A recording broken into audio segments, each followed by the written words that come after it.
Our next presenter is Julie Sweetkind-Singer, and she comes to us from Stanford University. She's the Associate University Librarian for Science and Engineering Libraries, and she's going to be presenting Army Map Service City Plans.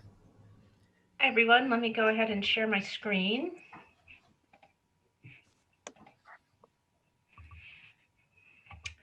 Okay, so over the course of the last number of years, I've increasingly been interested in World War II mapping, and we've done a fair amount of scanning of maps out of our collection that are related to the Second World War. We've scanned topographic map sets, Office of Strategic Services maps, European front maps, and Army Map Service city plans. We've been working on cataloging and scanning World War II maps captured from the German and the Japanese. I've just written an article with a colleague at the University of Tennessee at Knoxville that's being peer reviewed on the captured maps and how they came to be in our libraries. So hopefully after that is published, I'll be able to present on that as well. Today, I wanted to talk to you about the Army Map Service plans that we have in our collection and discuss them a little bit about them and how you can find access to them. Sorry, I lost my pointer here and get to the second slide. There we go. Carrying out efficient warfare requires a near endless supply of up-to-date cartographic information for a multitude of purposes, from reconnaissance to tactical planning, from ground operations to battle, and from relief efforts to rebuilding. World War II was no exception. The scope of the conflict was so vast that mapping was needed on a scale never before seen. In the United States, part of the mapping work for the war effort was carried out by the Army Map Service, or the AMS, primarily located in Brookmont, Maryland. The predecessor to the Army Map Service, the Central Maps Reproduction Plant, came into being to support the mapping needs of the Army Corps of Engineers during the First World War. It was renamed the AMS in 1942, and on its main campus employed over 3,000 people who first revised and then created maps at all scales necessary to serve the needs of the war effort. Nearly all of the maps were medium to small scale, but a handful of large-scale city plans were created for a small number of countries. Stanford's map library holds about 400, either made directly by them or reprinted from work done by the Great British War Office, General Staff Geographical Service, or GSGS. 3 regions are covered: Far East Asia in 248 maps, North Africa in 88 maps, Europe in 54 maps. The maps cover a very narrow date range from 1942 to 1948, with the earliest imprints in Algeria and Morocco and the latest from France. They range in scale from 1 to 5,000 to 1 to 14,000, with the most detailed maps tending to be the ones originally produced by the GSGS. Now I'm going to take you through 3 slides that show you just a few of the maps that are here by specific subjects. The first is about North African Jews. A handful of African maps show evidence of a Jewish population living in Algeria and Tunisia. Evidence of this is through the specific notation of the cemeteries for Jews or Israelites and buildings labeled as synagogues. Jews lived and thrived in Northern Africa for hundreds of years. Their numbers increased after the expulsion of the Jews from Spain in 1492. They lived in places such as Tlemcen and Oran in Algeria, Sfax, Kairouan, and Susa in Tunisia.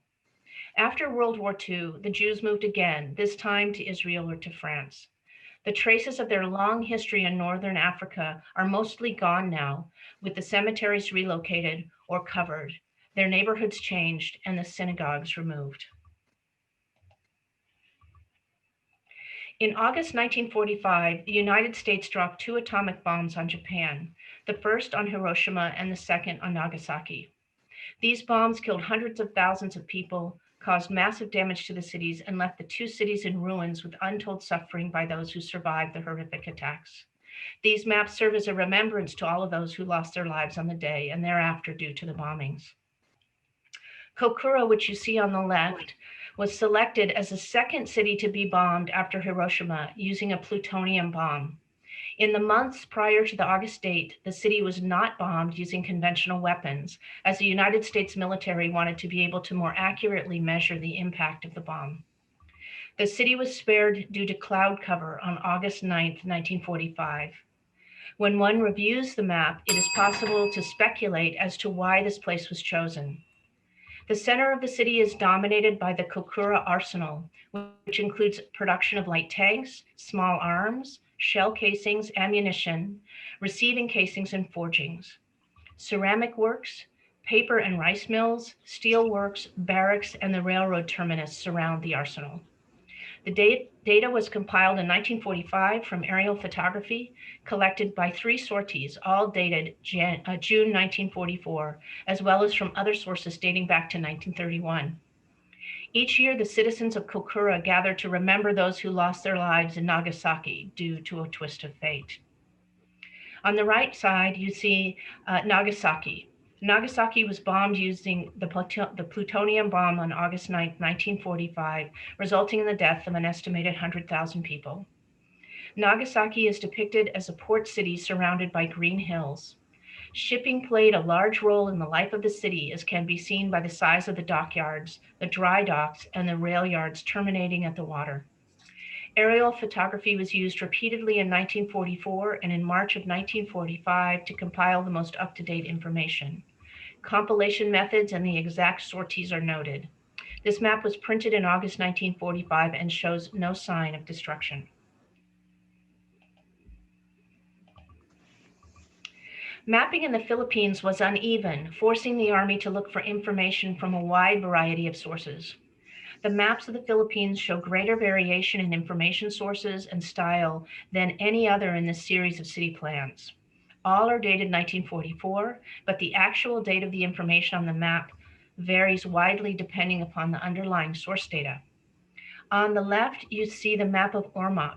It was originally created by the Manila Fire Insurance Association in 1926. The map appears to be hand-drawn. Each block is labeled with a number. The Fire Insurance Association probably had a block book that would then detail the composition of the buildings in each block. The Legazpi map in the center appears to be a hybrid of information.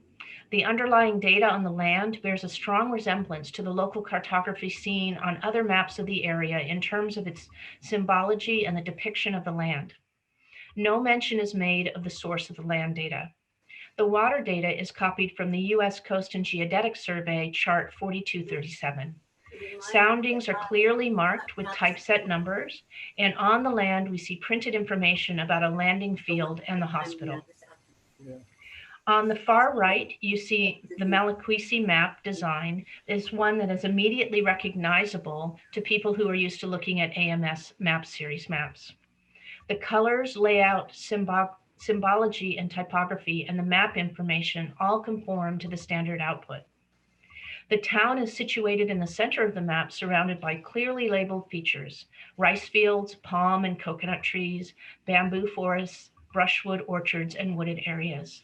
The map was compiled using a 1914 base map, updated with vertical and oblique photographs taken in 1940.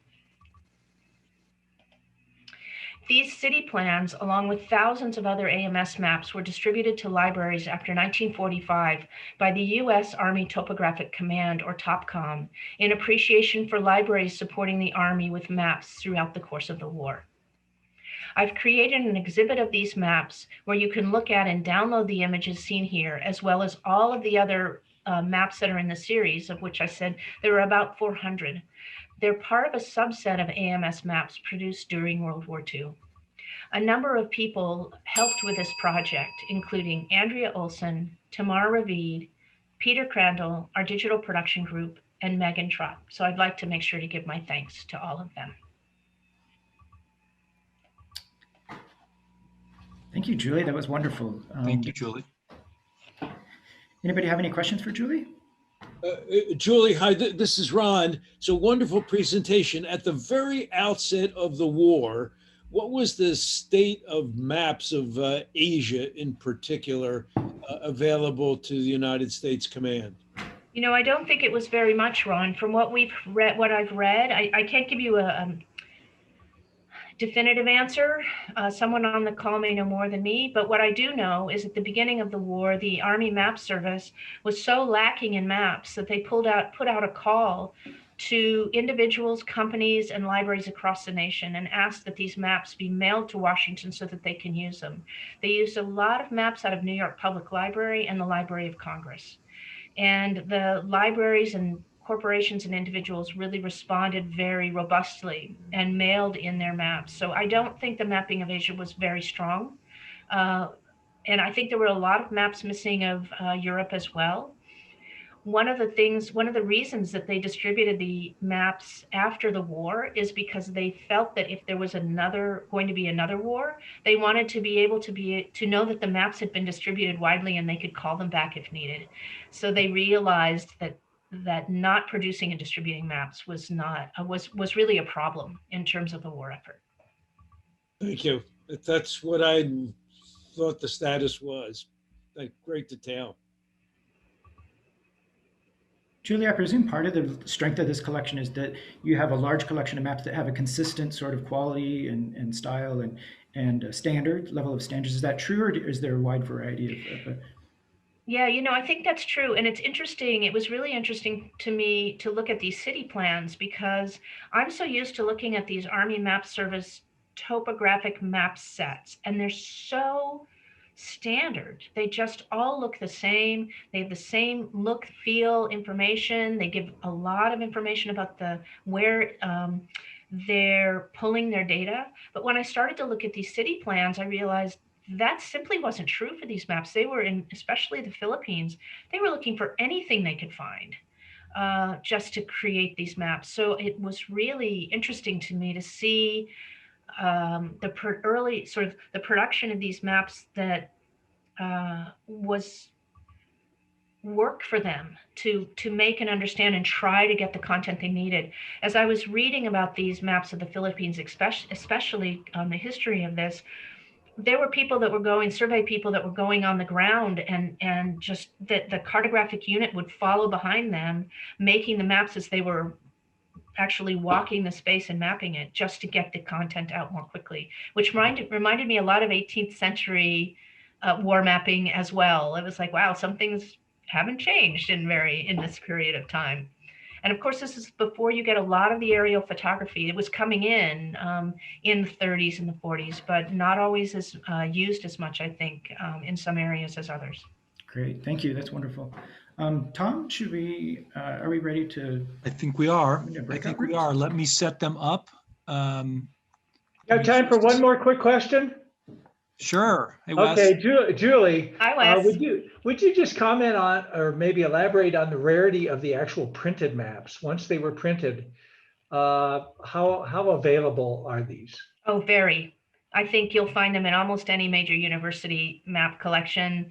I think there were 143 depository libraries where Army Map Service maps were sent out. So they're not rare. They're widely available. And as I and my colleagues are scanning these, hopefully other map libraries won't have to, so that we can leverage each other's work. But these are quite common.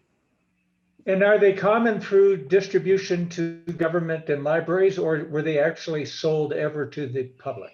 Not that I know of. I've never heard that they've been sold, but I also, Wes, have to tell you, I haven't heard they weren't. But I have not seen them sold. My guess is you're going to see more of these come up on the market for sale because map libraries are downsizing some. And if they know they've been scanned and are online, these are things that people may decide, they're not that rare. They're all scanned. It's okay for our map library to pass these out to others who would be interested.